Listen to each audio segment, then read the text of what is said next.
Yes. Okay. Ladies and gentlemen, we have a very special guest today. None other than the Nicole Sorensen, my wife, my best friend, my partner in crime, my aid station, my crew chief, my crew chief in life and in ultras. So fun conversation that we're having today. We are going to debrief and unpack Buffalo Run 100. So for anybody listening, about a month ago, I ran the Buffalo Run 100, and Nicole was my crew chief the whole time. So I think it'll be kind of fun. We'll get to revisit it. We'll get to talk about it. We'll get to share perspectives from running it and crewing it, which was its own ultra in and of itself. It was. But so before we do, I want to talk about your impression or your ideas leading up to the race. What were your thoughts about, pursuing running 100 miles and, I don't know, just kind of your ideas going into it? Well, to start, the reason why you signed up for this race is because you wouldn't stop talking about it. So I made you sign up for it. You forced me to. I did. Because it was like after you ran Palmer Lake, end of September, beginning of October, you're like, I think I can do 100 miles. I think I can do this. And we watched DFL? DFL before DNF. And you saw this race and you were like, became obsessed with it. I'm like, just sign up for it. Just stop talking about it and just sign up for it. And you were like, no, I don't know. And then you would text me, your mom, and your dad. And I was just like, forget it. You just have to sign up. If you don't sign up today, then I'm going to sign you up. So that's how it became about. Forced me to finally register. Yes. So then we registered and then trained through winter. Yeah. Which was also somewhat of a team endeavor with all the help with the kids. And it was a pretty heavy training load. And then I got injured. What were your thoughts from... 4 weeks ahead of the race and you had an injured husband? Well, your training was going all the way really well until you ran Arches Ultra. Yeah. Everything was fine up until then. And then even if you weren't who you were and didn't run the day after that, I think you would have been fine. I think so too. But you have this thing in your mind where you have to go the extra mile all the time instead of just like chilling and letting yourself rest. Is that a good thing or a bad thing? Depends on the day. Yeah, because I don't think Arches Ultra is what injured me. I think lack of recovery after Arches Ultra is what injured me. Yeah. But anyway, for anybody listening, I ended up with a pretty significant leg injury that we're still dealing with. And you going to tell them what it is? Well, I've got stress fractures in my shin, and then whatever tendon issues are going on, we don't know yet. Waiting on the MRI. Yeah. So we're headed up. We're headed into the race. Injured. End of March. Remember the drive-in and how bad it was storming? Yeah. So we left Heber to drive to, I don't even know where we were. Logan. Somewhere north of Salt Lake. Somewhere. We were going somewhere. And we leave Heber, and it was just like a whiteout blizzard the whole way. And I was like, oh, God, here we go. And I'm not saying anything because I don't want to stress you out any more than I already know that you're stressed. I'm like, I have to be calm, cool, and collected. We're going to be fine. And then in my mind, I'm like, oh, God, this is going to be awful. I'm like, we cannot do this in the snow. Like, this is not, I don't have enough clothes. Like, I'm not going to be warm. Yeah. You for sure didn't bring enough clothes. But luckily, once we got to the hotel, it was like rain. And then once we went and checked in, the sun came out. It was beautiful. And we didn't have to deal with the blizzard running because that would have been a whole nother hurdle that we would have had that we didn't prepare for. Yeah. So there was hope that it was doable. Did you feel like night before going into it? I'm curious, because obviously I had a ton of nerves. I was about to run 100 miles and all that. Did you have nerves? Were you nervous? Did you have any questions of if it was going to happen or not? No, I knew that you were going to do it. Like I knew that you were going to complete it. I just didn't know how long it was going to take you.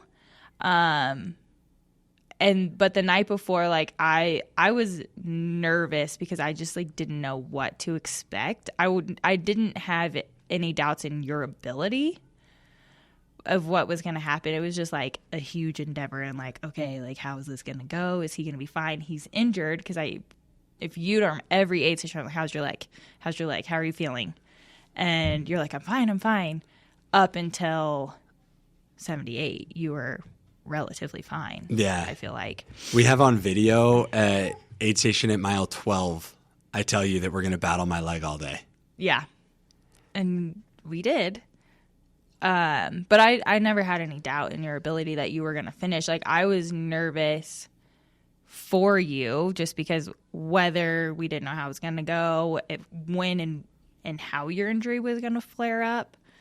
I was more calm than you. I was more prepared and ready than you were, I feel like. So walk me through it. So, because I obviously, race starts, it's in the dark for anybody who hasn't experienced these. A 100-mile ultra, I think we had a 5 a.m. 6 a.m. start time, maybe 6 a.m. But we started with headlamps on, and it was pretty cold. And obviously, I intentionally tried to start pretty slow and steady. And the way these races work, if anybody's not familiar with them, is sort of like a normal marathon where there's aid stations. The difference is these aid stations are spaced further apart. So I believe at Buffalo Run, the average gap between aid stations was about 8 miles. No, 7 6. or 8 miles. And some of the aid stations crew is allowed at, some of them they aren't. Some of them they're allowed at, but they have to access by foot. And so there's kind of some variations in terms of what types of aid stations are available. The way the course works is the first 22 miles was a big 11-mile out and then 11-mile back, out and back portion of the race. And there was 2 aid stations at that portion. And then we skip over to a place called Bridger Bay, and there's a race run aid station there, but the crew wasn't allowed there. After that, we go to a place called White Rock, and I believe White Rock was right around mile 30, the first loop. I don't remember, but the course is 2 50-mile loops, so it was at like 28, 30-ish. And then we go out on our own for 18 miles into what they called the backcountry, where there was just one race ran aid station back there. That you went through 3 times. That we went through 3 times. So, race started for me pretty, as you would expect, slow and steady. I want to hear about what the initial, they say go, and we start running. Walk me through the crew station. What happened next after that? Okay, so like shoot the gun, everyone takes off, and then all of us we had 3 cars because your dad and myself in one car, and then Peyton and Brittany in another, and then Chase and G in their car. That's all who we had, right? I'm pretty sure. Yeah. And so we took off to find the first aid station, and it was literally the blind leading the blind. We had no idea where we were going, where it was, and and we turned at the right spot. We had 7 cars behind us. We turned at the right spot, and we're like, I'm pretty sure this is where it is. But it was, but they didn't have the aid station set up yet, so we didn't know. So we were like driving up this hill, and we're like, we're in the wrong spot. So we turn all the way back around, keep driving, and I'm like, this is way too far. And then again, all 7 cars turn around with us, and they're just following us. And probably like 15, maybe 20 minutes before you got there, like the aid station was set up. And you couldn't park at that aid station. We had to walk down, I don't know, it was a steep grade. And it was probably 3/4 of a mile that we had to walk and carry all of our stuff to the aid station for you guys. Yeah. And then walk back up and then meet you guys at the next aid station that was like 5.5, 6 miles away. But it was literally the blind leading the blind, because we had no idea where we were going, what we were doing, what to expect, how the other aid station was going to be set up. But I feel like, and luckily you didn't need much at that one. Yeah, you first were round.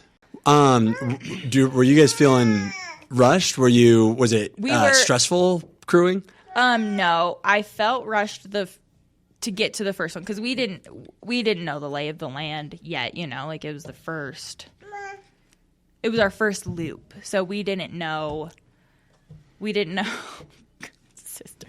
We didn't know what we were doing. So I felt rushed to get to the first aid station because I knew you were feeling good. And I was like, okay, I think it was like 6.7 miles that you had to run the first time. And I was like, okay, that will be roughly an hour. And so I was just, I felt rushed then. I would say the first 3 aid stations I did feel rushed because you were feeling good.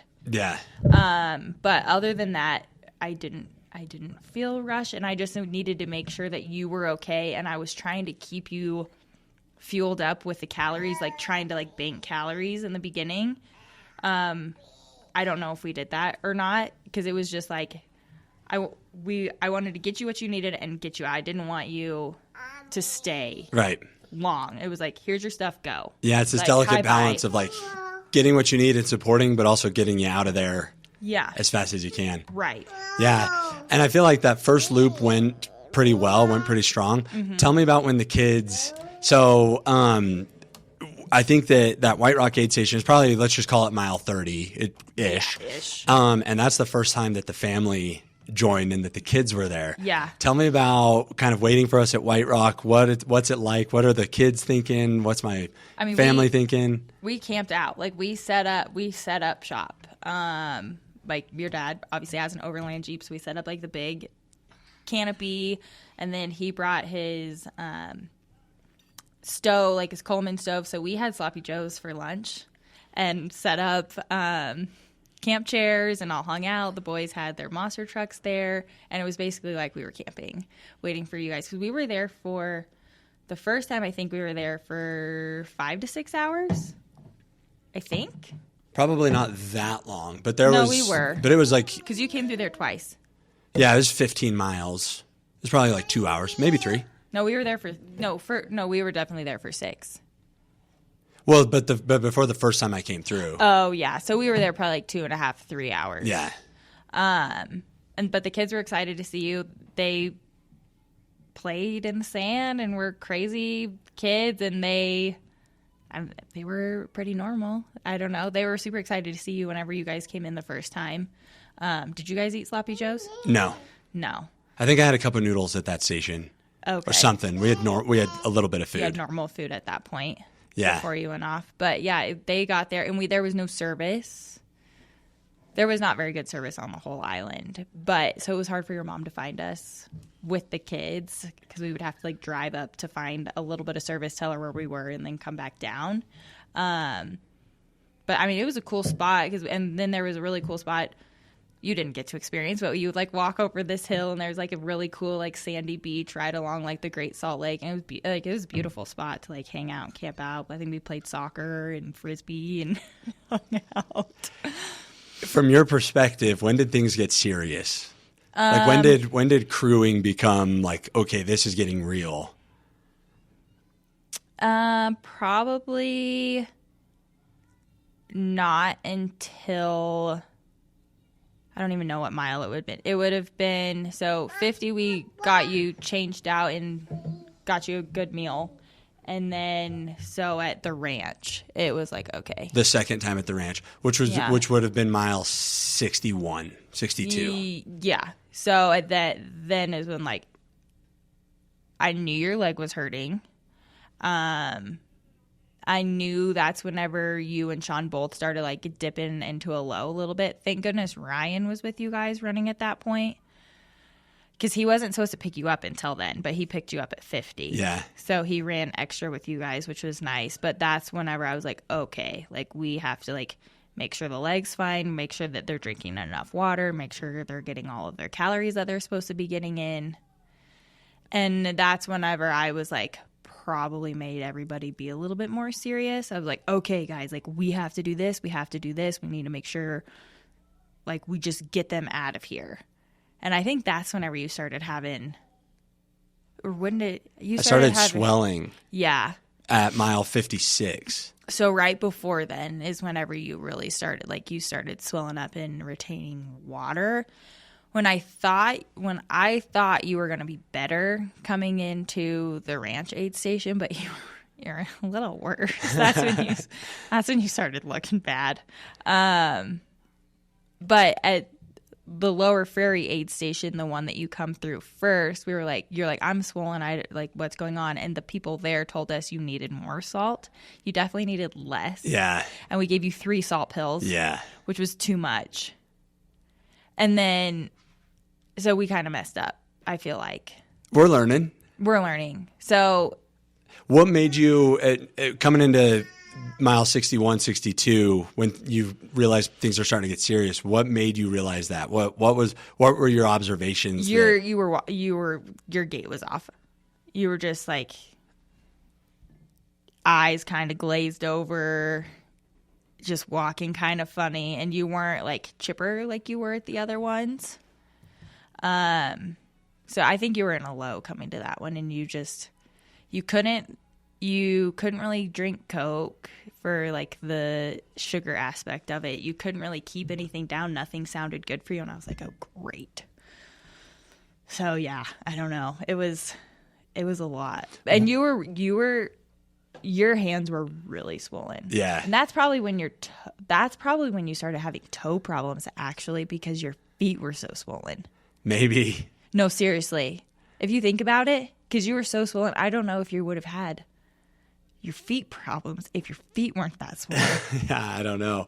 Like your hands, like you had sausage fingers. Yeah. I was in some serious trouble from mile, I would say 50 on, 56 on for sure.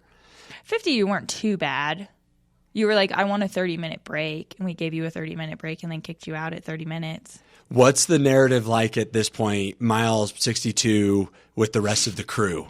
So Chase and G are there, my dad's there, Peyton and Brittany. What's everybody what's the behind the scenes talk? We're all starting to get worried. I mean, we had like we had our own fun. So we weren't talking about you guys the whole time. Good. But we were definitely worried about you and your salt retention or your water retention. I don't know. You're swelling. That's what we were worried about. And worried about keeping calories in because you guys weren't able. That's at the point, like, you guys didn't want to eat, and that's when you started not being able to drink enough water, I would say, because your water bottles weren't empty every single time I was seeing you at that point. So it was like, we were worried about you, and you're like, probably our real worry didn't start until after you left Lower Ferry the second time to do that 13-mile loop through Bridger Bay and back. I almost called it Baker's Bridge. Yeah. Bridger Bay to where we saw you at 78. That's when the real worry started. I want to hear about, so we go through Lower Ferry for the 4th time of the race, which now we're at mile. And we tried, so funny thing about crewing, like, you forget to take care of yourself, which is like one thing I had to keep reminding myself is like, I have to eat. It's kind of like being a mom. Like, I have to take care of myself so I could take care of my runner. But like, I would forget to eat. And there was at one point you were eating those protein balls and you just set it on the ground and I just picked it up and ate it. I don't know if it was in dirt. I don't know if it was on asphalt. I don't know, but I literally just picked it up and ate it. Isn't it funny how like things just get raw? Oh, out there, it's like strips you down to your bare. Yeah. It's like, I don't know. It's almost survival mode. No, it really is. Your dad and I shared a cup of noodle with one fork. Yeah. Like at one point we were like, he's like, are you hungry? And I'm like, yeah, it's 11:30 like at night. Like, we should probably eat. He's like, you want a cup of noodle? I'm like, yeah. He's like, here's another fork. And I'm like, we don't need to waste that. Just you spent 30 hours, in a car with my dad, essentially. Yeah. We slept in a tent together. So I want to hear, though, because for everybody listening, that's when the wheels, I'd say, really fell off. I was struggling running. Well, I wasn't showing it, but I was struggling the whole race. From mile 12 on, my leg started to hurt. Yeah. But the wheels really fell off. We'll call it at mile 60 and on. Yeah. At mile 60, Nicole and the crew go to White Rock Aid, while I have to run around Bridger Bay, which is I think it was a 13-mile loop before I saw you again, and then the final 18-mile loop. I want to hear about... So it was 11:30 at night before maybe even a little bit later. It was right around 11:30 at night where we packed up, sent you guys off to go run your 13-mile loop, and I was like, okay, sweet. Like, we're going to be able to get to some sleep. I'm tired. I've been up since 4 a.m. because I think we had to leave at 5 a.m. So I'm like, oh, so I'm tired. I'm like, we're exhausted. We need to go to sleep. We don't need to set up. It's going to be 4 hours or whatever before we see them the next time. So we go and get set up, and I'm like, there was cars where we were the first time, so we couldn't go over there. And so I was like, okay, let's just set up right here next to the White Rock aid station. So we get everything set up, get the tent set up, everybody's laying down, going to sleep, and then we start hearing all these knocks on our doors. You can't be here. You can't be here. Oh, yes. And so we had to, at that point, it was, I think, 1 a.m. And so we had to pack up and move again to try to sleep. But then I was like looking at my watch. I'm like, they're going to be here in like an hour. And I was looking on Life 360 to track where you guys were. And I have it on, not the topo map, but where you can like see the topography and like the trails. And so I've like zoomed in. I'm like, okay, well, they're going to be here in like 30 or 45 minutes. Like there's no point in going back to sleep. Like, let's just go to where we know they're going to come in. And so we're just like waiting and waiting. And Benton had already been there, your second pacer. And so I was like, okay, let's give him like 20 more minutes and then go wake him up based on what I'm booking on the map. And then it's an hour and a half. And I'm like, something's wrong. Like, this is wrong. And then I'm like looking at the map. I'm like, well, now it says they're not going to be here for another hour. I'm like, what the heck? And because the trail, it didn't show like the loop where you had to be. So I misread the map. I misread my GPS of where you guys were going to be. So I made everybody stay awake for hours because I thought you were going to be there in 45 minutes, but you were there in like 2.5 hours. So we made Benton wake up. We had everything set up for you guys. And then we made Chase and G like keep driving to see where you guys were, because I didn't know if like your leg was broken or something happened to Sean, you fell. Like I was starting to think like worst case scenario, but really you were just doing what you were supposed to do on the right trail, and I just misread the map and made everybody stay awake when everybody could have slept. But I mean, then it was, well, because it took you guys so long, we had a propane heater. So we turned on the propane heater, pulled the camp chairs out, all sat around the heater, and just like started waiting for you guys. And we would see headlamps. I'm like, okay, there's 1, 2, 3.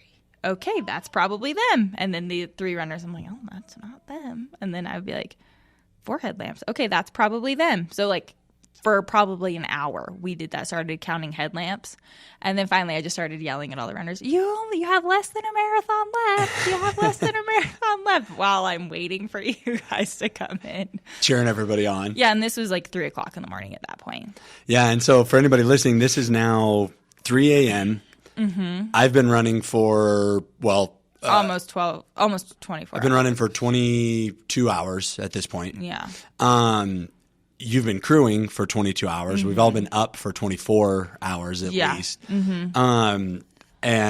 So this is mile 78 now. Yeah. And we finally get to you. Yeah. What's your impression? What do you see? What's our status? You came in and you said, what did you say? I have blisters like no other. And you said something else that was so funny. And I'm like, okay, well, we have the blankets and chairs out. Like, you sit here. Let's get you some food. Sean came in, like, looking terrible. Like, I was like, oh, no. And he didn't even sit down. He just, like, went straight to Peyton's truck and got in the back and passed out. And then you came in and you were still really swollen. And that's when your eyes started, like, getting really white around them, and you did not look good. But you were in pretty good spirits at that point. You were better off than you were at the ranch than what we saw you last time. But we took, an hour? Yeah. 45 minutes there. And towards the end of that, I knew we had to get you out of there because you guys weren't going to leave again. Well, what did we do with my shoes? Oh, well, we had to change socks. Tell us about that. That was disgusting. So we change shoes. I take off his socks, and I'm like, oh, you're going to lose those toenails. Describe it. They didn't look as bad. They just were like, one was really white, and the other one was like a little bit swollen, like probably blisters around your toenail. I mean, I tried not to look at them really close. So my right toenail, I already had that like inch thick blister under the toenail. It wasn't that bad yet. But it was pretty bad. like we knew it was coming off. I knew it was going to come off. And they were swollen and gnarly. And like I said, I don't think if you didn't have all that water retention and swelling, I don't know if your toenails would have. I probably would have. But I who don't knows? know. So we sit, and in my mind, mile 78 aid was the critical moment. Yeah. Because Sean was zombie mode. I was banged up. My injury was, my whole leg was swollen. My toenails were falling off. Sleep deprivation, calorie deficit. I mean, that was when things got very, very serious. We got you guys food, and you guys drank a Celsius at that point because we knew you guys needed caffeine to keep going. Sean slept for a good 30, 45 minutes before I think we woke him up. And then probably 30. Since he was sleeping, we let you sleep, and you passed out and your eyes were open. And I mean, I'm married to you, so I know that's how you sleep when your eyes open. But everybody else was like, "What is wrong with him?" I'm like, "Don't worry, this is normal. I'll shut his eyes for him." But you were just passed out, and you had no idea we were taking pictures of you. Peyton had the camera in your face. You had no idea because you were passed. You were literally passed out. But I think we gave you warm clothes, gave you extra calories, made you eat a cup of noodles, some protein balls, and all of that. Woke Sean up and had him sit down, gave him some caffeine, tried to have him eat. I don't think he could really keep calories down at that point, or it was hard for him to get them down. I don't think any of you guys threw up.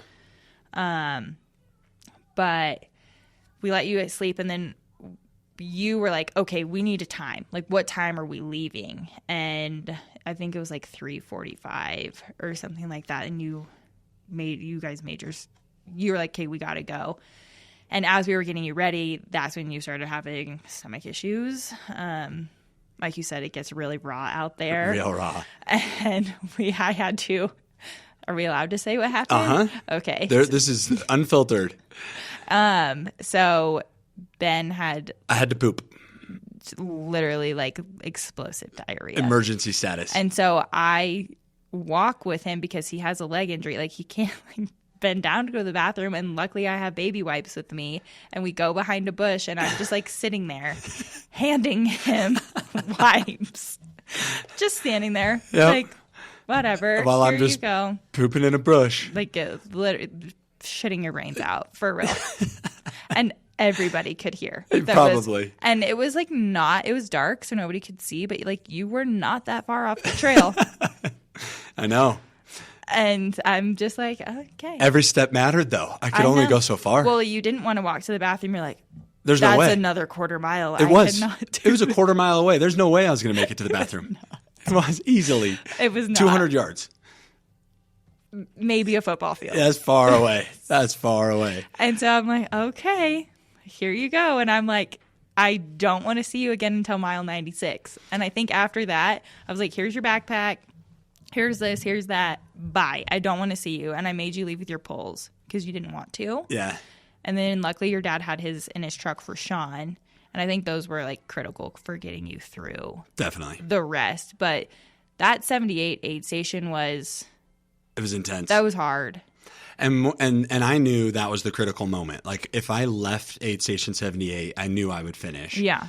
I'm curious what the narrative was after our departure. So, we guesstimated, you told us that it would be 6 to 8 hours before you were back to us. So that would have put us at 9 a.m.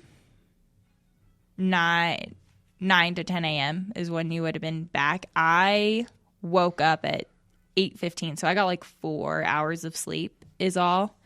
And I woke up and I was like, they're going to be here in a minute. Everybody needs to get up.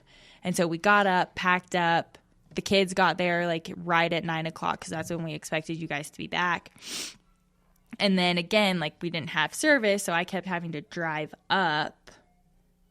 To check the GPS? Yeah, and then I was like, would see on Life 360, it tells me how fast you're running. So it's like 0 miles per hour. And I'm like, okay. And then it'd be like 3 miles an hour. I'm like, okay, he's moving again. And then it'd be back to 0. And I'm like, okay. And so when you weren't there by 10 in the morning, I was like, oh no, like something's wrong. Like something happened.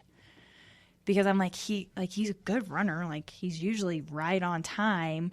I know you're mile 80, 90 at this point. So I knew you were going to be slower, but I didn't think you were going to be as slow as you were. I was death marching. You literally, like zombie mode. Death marching. And it was, so I remember. I mean, the narrative was never. Were people worried?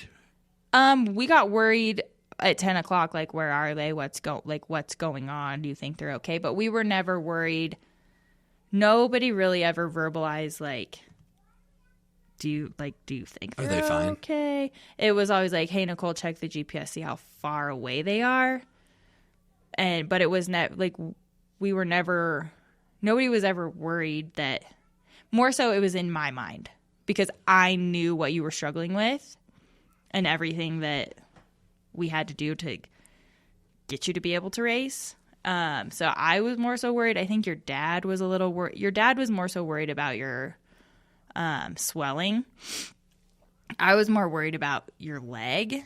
But I wouldn't say like anybody, we all knew that you guys were going to finish. Like that was never an option. And if that ever came out of your mouth, like, I don't think I can go anymore, I would have drug you the rest of the way. Like that was, you had pacers and you had people supporting you that we were not going to not let you finish. Yeah. So, and I remember, and the way that worked is you guys were there at mile 78 and then we had 18 miles solo and we'd be back to you at 96. And I remember vividly the way the course worked is right around mile 93, I believe, we come around this corner around a mountain and you can see the aid station like out in the valley down below, like 3 miles out, way out there. And I remember thinking if I cross this corner and I can get, I remember thinking that the aid station would be like around this corner for starters. It was around the corner. Well, didn't feel like it. And I remember coming around the corner thinking, like, if I can get eyes on the aid station, that'll pick me up, that'll fill me up, and I'll be, I'll have a second wind. Because I had been death marching for the whole time. At least the last. Since 80. There was a video of you at, I think, 81 or 82, and you were moving slow, and you're like, guys, can we just, like, take a minute to appreciate where we are and what we're doing? I was still being optimistic. You were still optimistic, but at that point, like, you were hunched over on your ball, like, a mess. Well, and the way I could explain it, it's impossible to explain, but from mile 90 on, every single step I took was indescribable, intense, all-consuming, full-body excruciation. Yeah. Like, you had a broken leg. Literally. Yeah. And, I joke that, your feet hurt when your eyes are swollen. Oh, God, yeah. And then I come around that corner and I see, the aid station, which will put me at mile 96. A little over 96. I haven't seen you guys in 5 hours, 6 hours, however long it was. It was like 8. Because you didn't come in there until 11. No, I finished at noon. So maybe, yeah.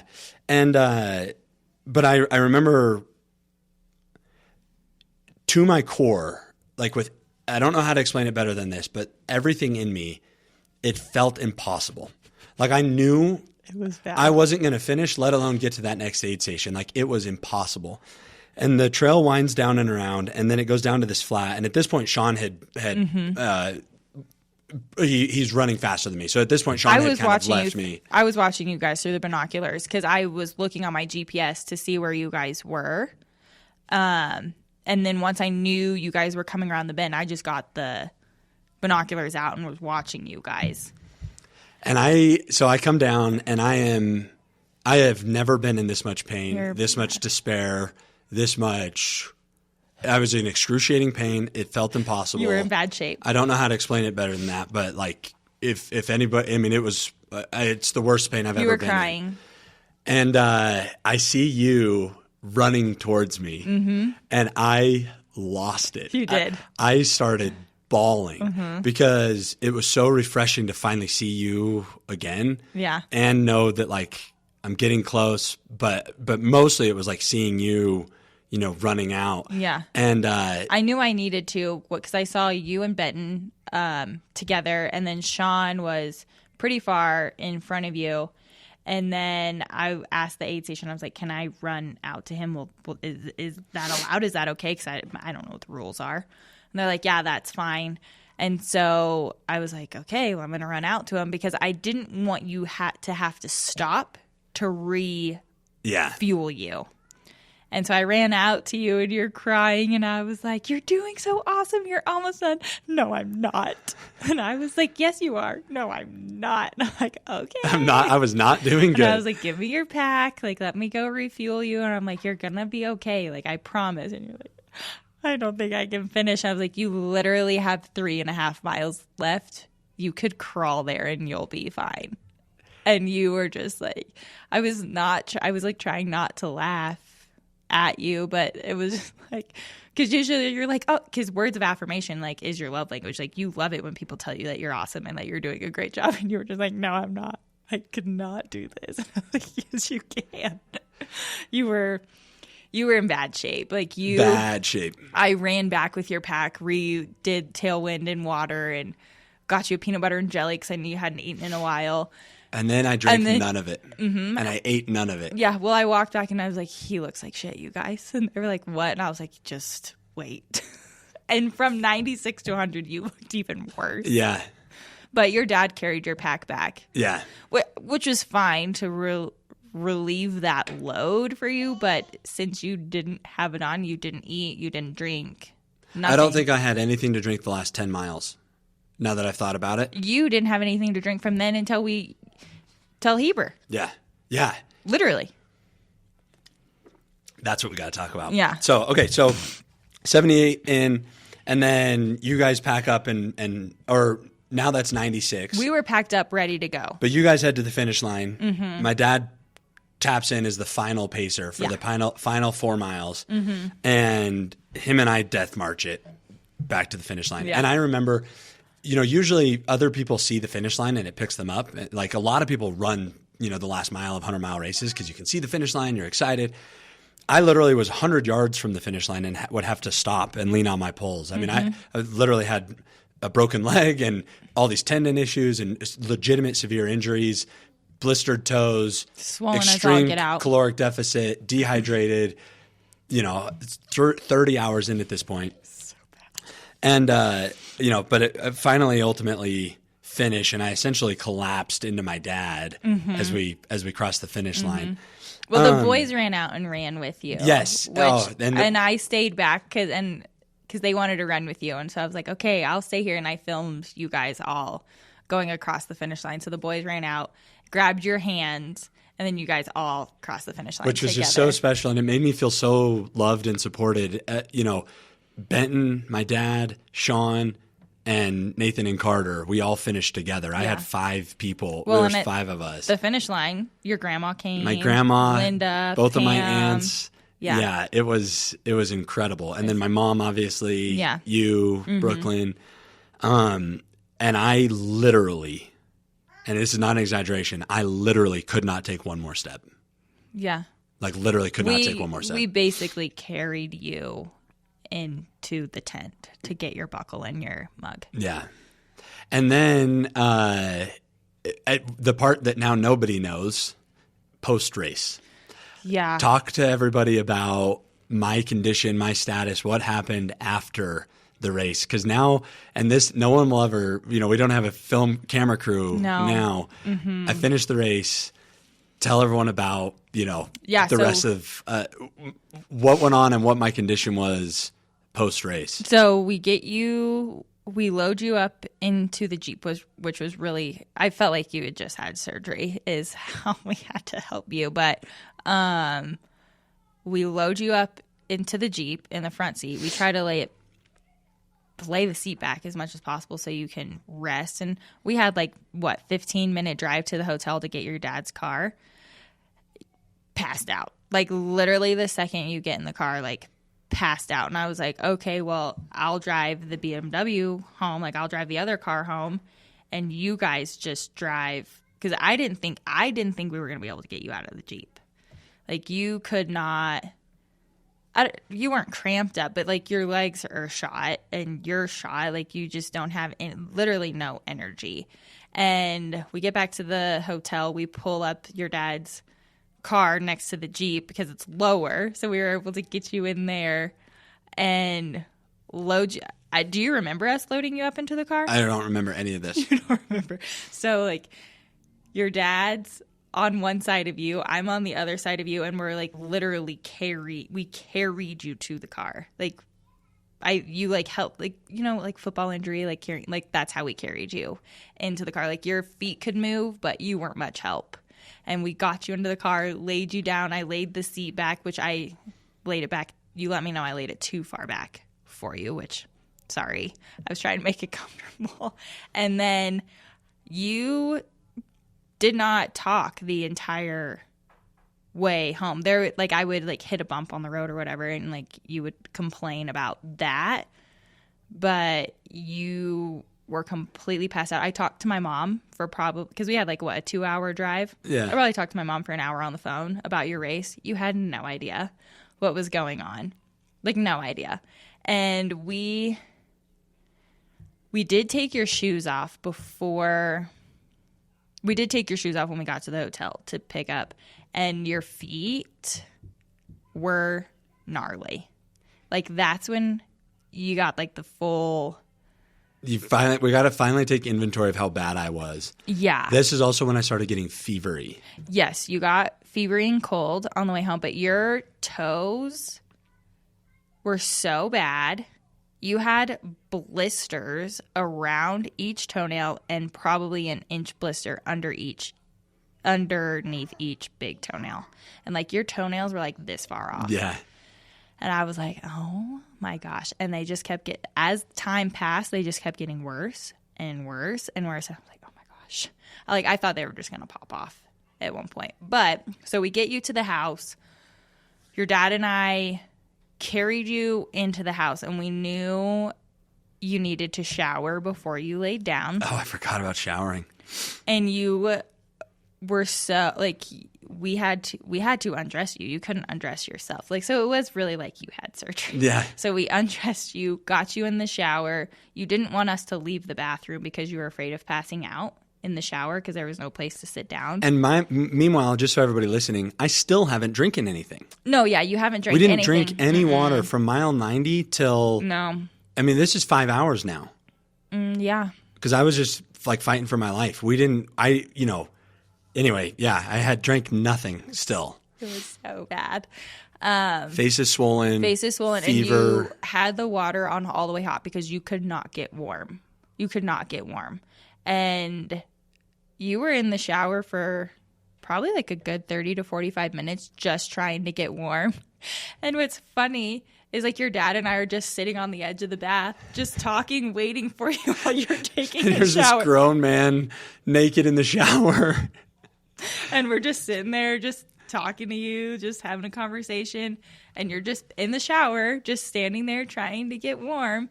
And then I had to, we got you clean clothes and comfy clothes to get into.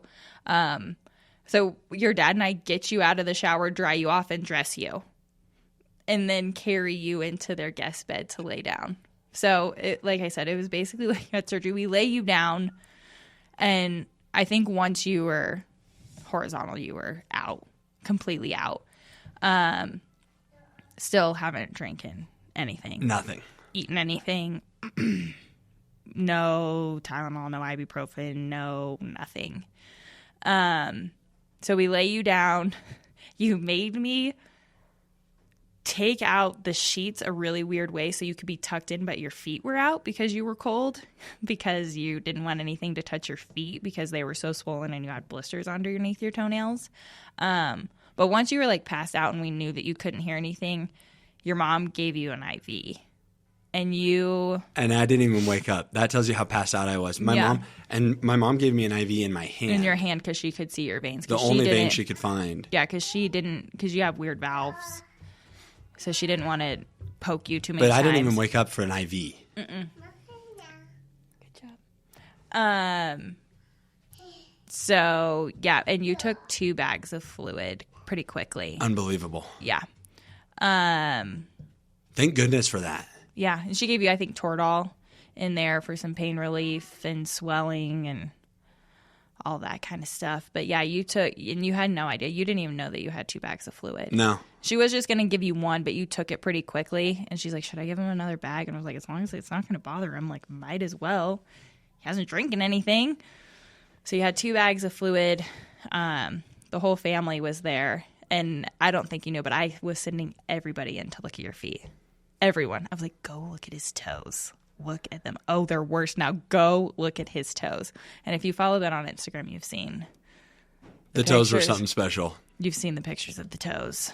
And you went to the doctor for them. Yeah. So bad. But I would say for the day after, the next day was Easter. Well, what was funny, we didn't even sleep in the same bed that night. You slept upstairs because you couldn't walk down to the basement, and I slept downstairs with the kids, which I think is kind of funny because normally I would have just like moved my stuff upstairs and slept in the same room as you, but I was like, you're good. We were just survival mode. Yeah, I was like, I need a good night's sleep. I'm going to sleep by myself. Takeaways after. What's your impression of, I mean, what does it mean? Because, I think so many cool things about it. One is I'm really proud that I did it. Yeah.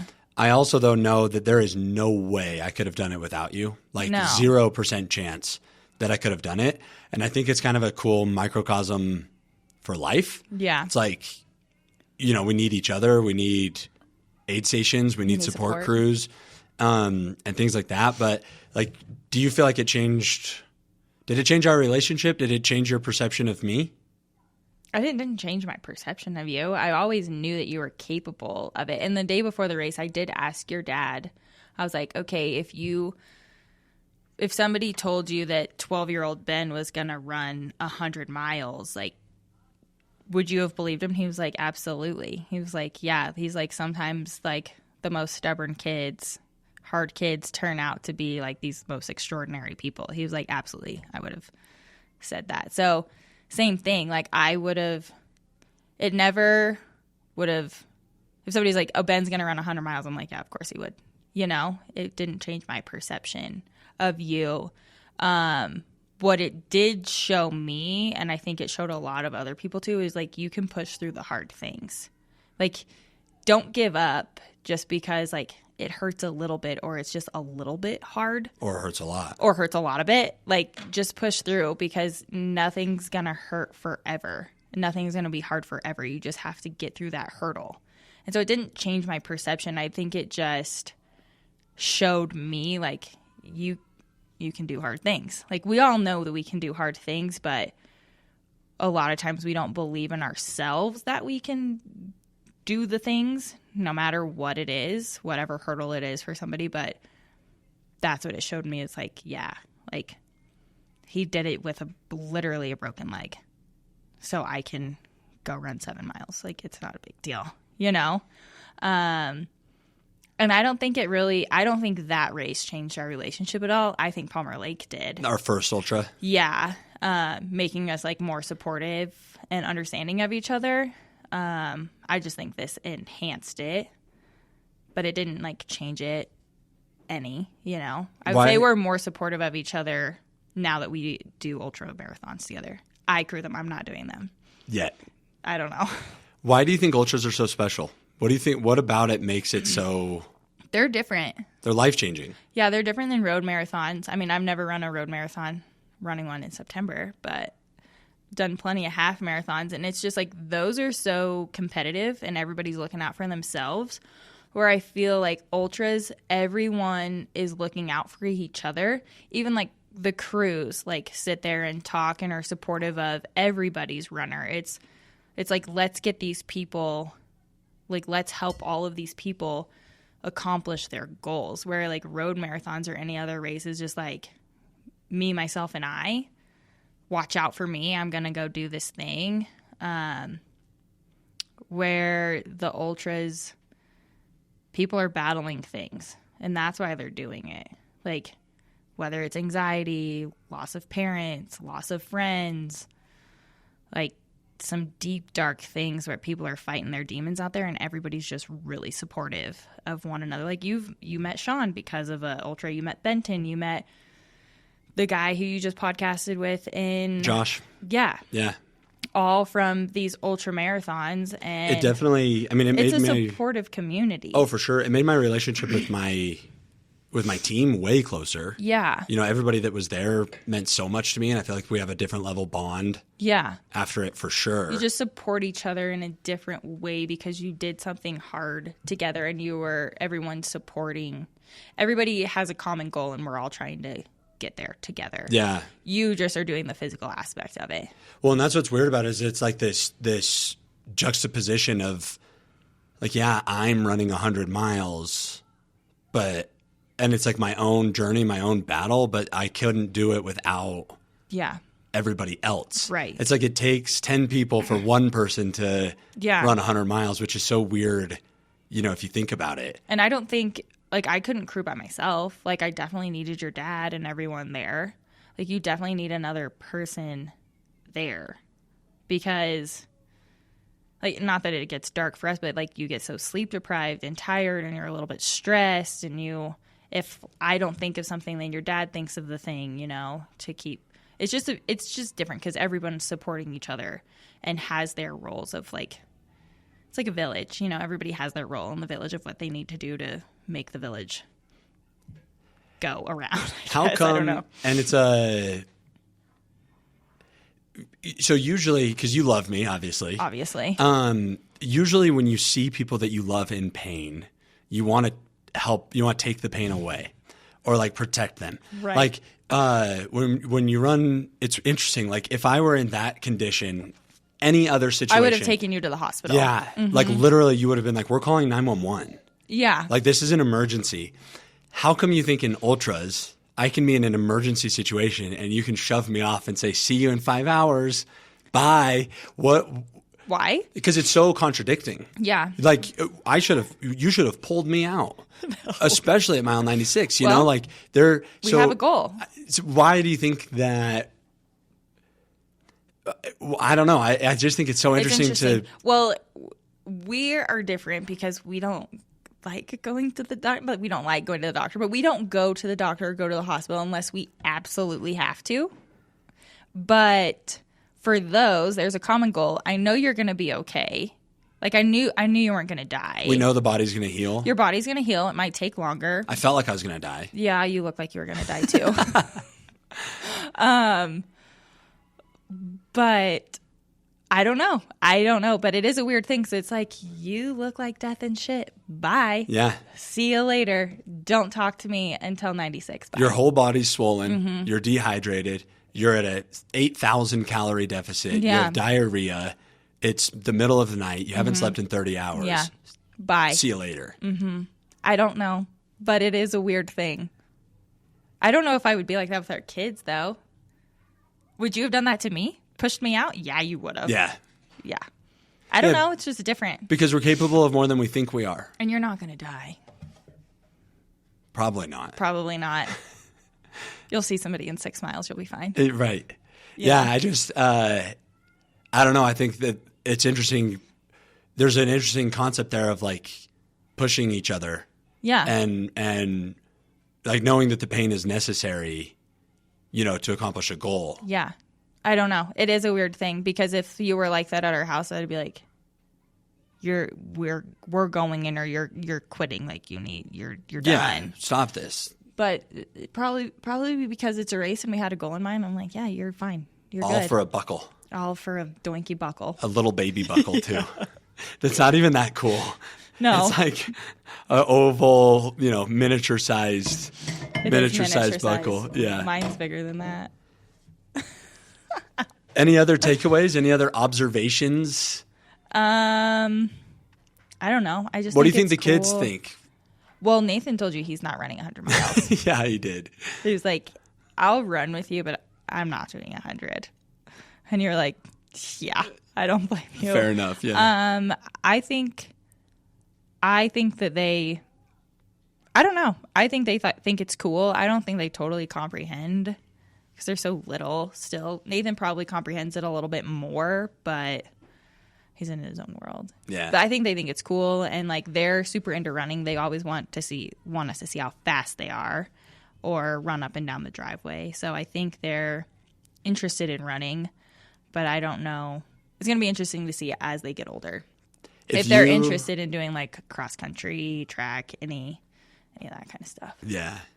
If you had to give people listening, advice about life that are takeaways from ultra marathons, what would you tell them? Sign up, do it. You're not gonna. The only regret you're gonna have is not doing it. Part of the reason why I was like, just sign up, because I don't want to hear about it when it passes that you didn't do it. Sign up, and like you can push yourself. Like you can always, when you think you're at the end, you can always go a little bit more. Always. Because if you had to go 105 miles, you would have gone 105 miles. But because the finish line was at 100, you were done at 100. Just like with your marathons, you're like, I couldn't go more than 26.2. But if you had to, you could. Moving the finish line, literally. Literally. Like you can always do a little extra. And you're going to feel way better. Is it weird to think that I ran 100 miles? I think since we're in the community, no. Everybody else thinks you're insane. I don't think you're insane because like we're in the like we're in it now. Like you have a running coach who runs hundreds of miles. Like we follow all of these ultra marathoners on social media. So since we're in it and see it all the time, it doesn't seem that weird to me anymore. 3 years ago, if you're like, yeah, I'm going to run 100 miles, I'd be like, you're insane, but okay, let's go do it.